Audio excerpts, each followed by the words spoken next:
One thing I'm increasingly concerned about, because it's the experience I know, I'm concerned about mental health for everybody, frankly, but I'm very concerned about the rates and depression rates of young men in the United States and elsewhere.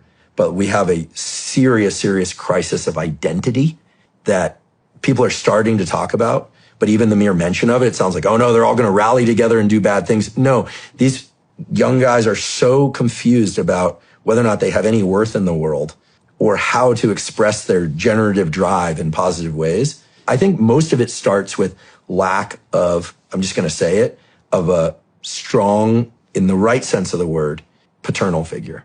But when I hear about people putting in their mouths, hanging themselves, like my friend Johnny Fair, or drug overdoses, this is preventable. It is preventable at the level of, sure, government institutions, but I'm saying, I'm putting the call out now, I think we got to crew up and take care of each other because time's going by. It's good to hear you say that. I think, I feel like it's making a comeback. I think that, the reins got mixed up and lost, for quite a while there. And, I think that because essentially we're kind of talking about masculinity, right? And structure. Yeah. And it didn't go well. It didn't go well. And that's why people like you and Joe and me and Lex and Jordan Peterson, and there's all walks of life here. I mean, you got a scientist, an MMA guy, a SEAL, a philosopher. I mean, people are gravitating to this because they're looking for some direction and they're getting it. It's just from a new source. A way better source than what's been there for the last, 20 years. It's not Hollywood anymore. It's not media. It's us.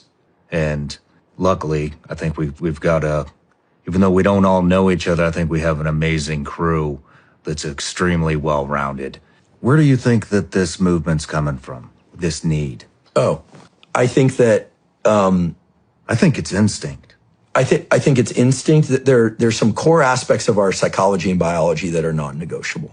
You can't suppress certain aspects of people's psyche.